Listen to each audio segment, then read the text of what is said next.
the first tip is to, with the reference or with the scene in front of you, work out where is the light coming from and just see how it affects the tree. Tree canopies are particularly sensitive to being affected, to being impacted, and often defined by the light source. Not so much from the lightest parts as from the darkest parts. It is such a fundamental part of how a tree looks that it's always worth stopping at the start and thinking, okay, where's the light coming from? And can I see how that overall affects the tree? Because we're going to be focused on doing little bits of darkness all over the place, but I want to never lose sight of the overall big effect, big impact, particularly in the furthest part of the tree. So work out where the light source is coming from. In this case, it's from the upper left section. So that affects what I'm doing. Now, you are watching this at double drawing speed, and I would really recommend that at least once while you watch this for a few minutes, you slow it down using that cog icon in the settings there on the screen to half video speed to watch me draw it at actual speed, particularly since this is a fairly fast pace, fast drawing pace. There are reasons for that. We'll talk about them later. So that's the first thing, identify the light source. The second, this I think really important tip is don't outline the canopy. So many people start by doing the silhouette outline and then basically filling the tree in. That's usually a surefire way of getting a very flat, cut out and stuck down two-dimensional feeling of the tree. This tree is in fact a three-dimensional form. It has a three-dimensional body. We can walk around it, and not just around it, but we can actually go in and out as well. It's very much an undulating form, so it's quite complex. But despite that, we want to try and capture that sense of three dimensions. This isn't a leaf pattern that's been cut out and stuck on top, but that's often how trees end up looking, and it's usually because we've started with a heavy outline and then basically just filled in a leaf pattern between those outlines. And whenever people are asking, oh, how do you draw leaves? Well, that's a good indication that they're looking for a pattern rather than an effective way of capturing the visual reality that we have here in the tree we have. So you'll notice that I haven't started with a heavy outline. What I've done is I've started using dots, which are great marks to use for this because I can hide them so easily in the way I progress the tree. They also let me just get a sense of the proportions of this tree. While trees are a bit forgiving in terms of getting exactly identical proportions to the reference, we still want to capture the main thing about this particular tree that made us want to draw it in the first place. So dotted lines, but they're not actually dots, they're little dots and dashes. I find that hides better in my overall finished marks. And sometimes what I do actually becomes the, if you like, defining edge of my mark making. So see the three-dimensional form, really appreciate that, and then dots to, usually for me, to start to represent the lighter areas of canopy, and then to start to also therefore define the darker parts. Which brings us to the next tip, and that's that hatching is the key. Hatching, cross-hatching is the crucial way I actually create, from a visual point of view, most of the appearance of the tree. And you can see what I'm doing now. I'm hatching all those darker areas in. So I'm hatching for two reasons. One is to just create the darkness, the value. The second is to help create a feel of the three-dimensional form that we have. Now, that's going to work in conjunction with how I put marks on the paper for the rest of the tree.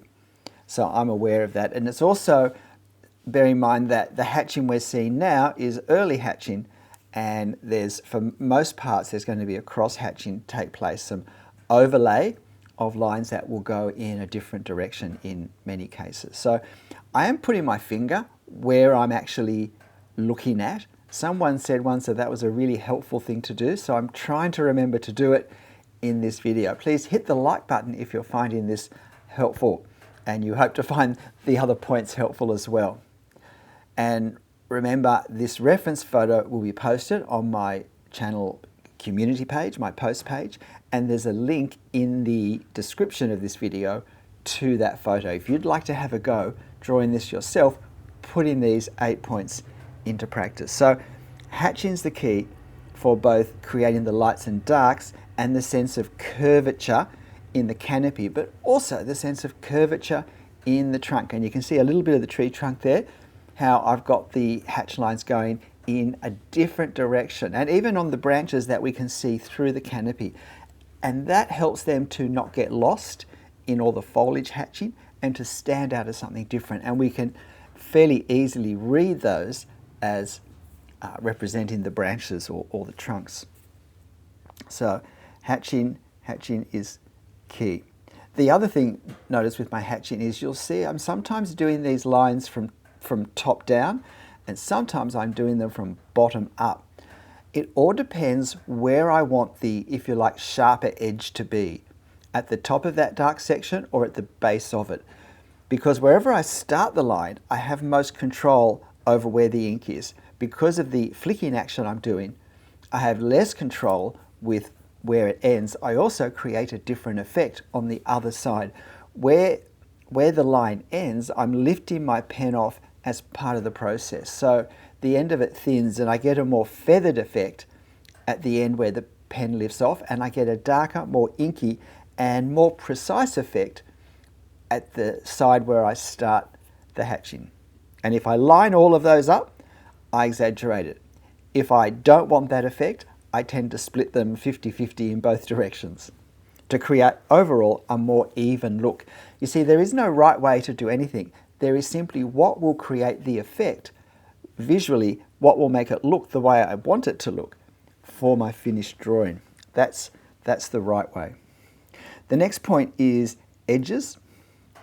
Now, if you look to see what I'm doing, where the darkness hits the light, I'm not drawing a heavy line at that point. I'm controlling where my hatching ends to indicate that transition from light hitting some leaves and shade being on the leaves below. And I haven't finished creating that effect yet, but that's what I'm doing all over the place.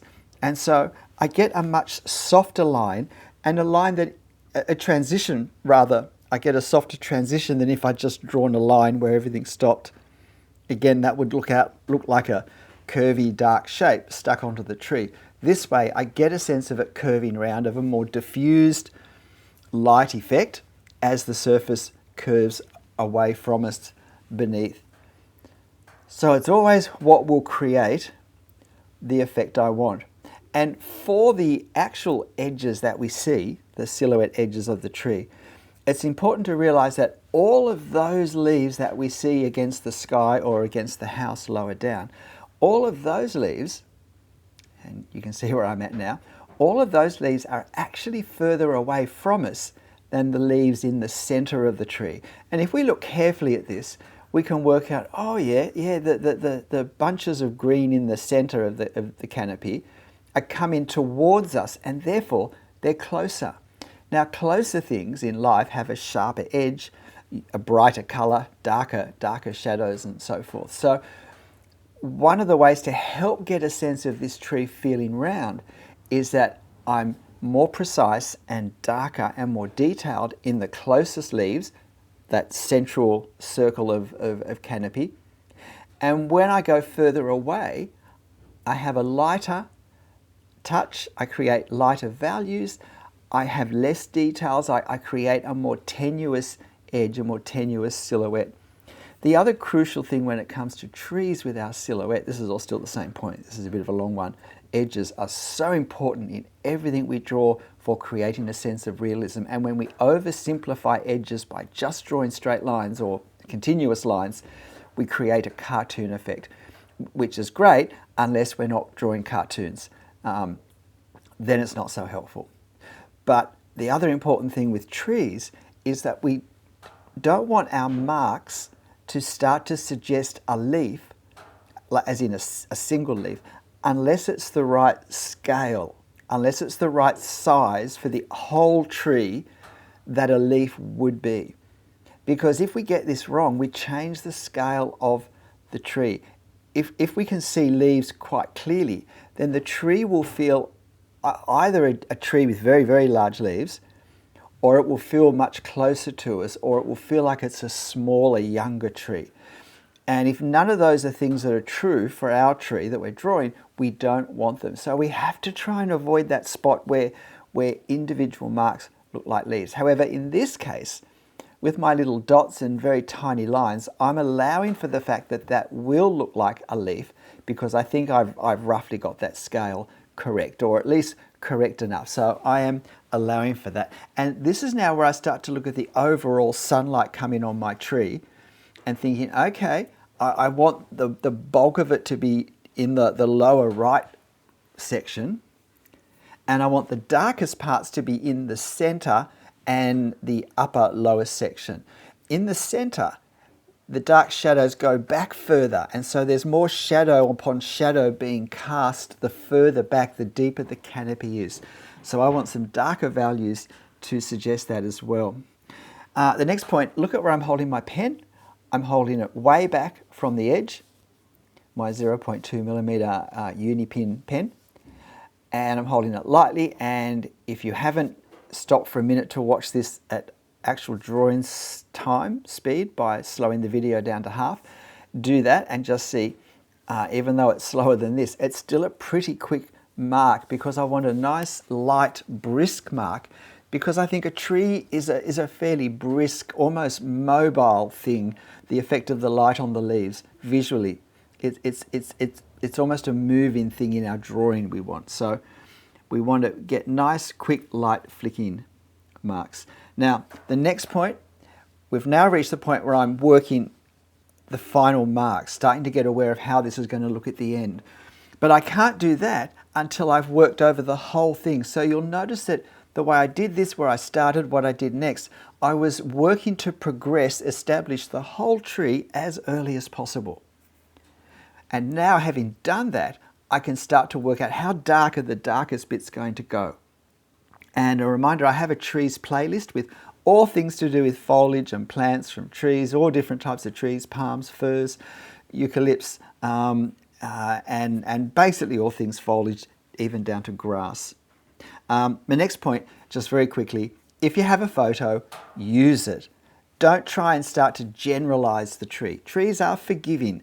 We can make changes and it's not a big deal. But if I start to just do it from my head, I can guarantee it'll be a less interesting tree with less realism than if you actually treat the photo as any subject. The next point is the further you get away from the sort of focal point, which in this case is in the center, lighter, looser marks. If we're doing hatching, some longer hatch lines that create a slightly lighter effect with more gaps, will help create that feel of distance. And in the focal point, shorter, more controlled, tighter, heavier, closer together marks will do the same thing. They'll help that part jump forward. And this next point is really important. When we have extras, in that case, I mean like support acts, like the fence, the hedge underneath, really important for scale that we get it. We have to have the relative size the same as in our reference. That's really important. Do it with a bit of a lighter touch, because we don't want the attention to go to the support act. We want it to be the star, which is the tree in this case. So I need to be controlling of the interest. And again, if we haven't established the star by this stage, it's going to be hard to work out what a light touch means for the things that aren't as important.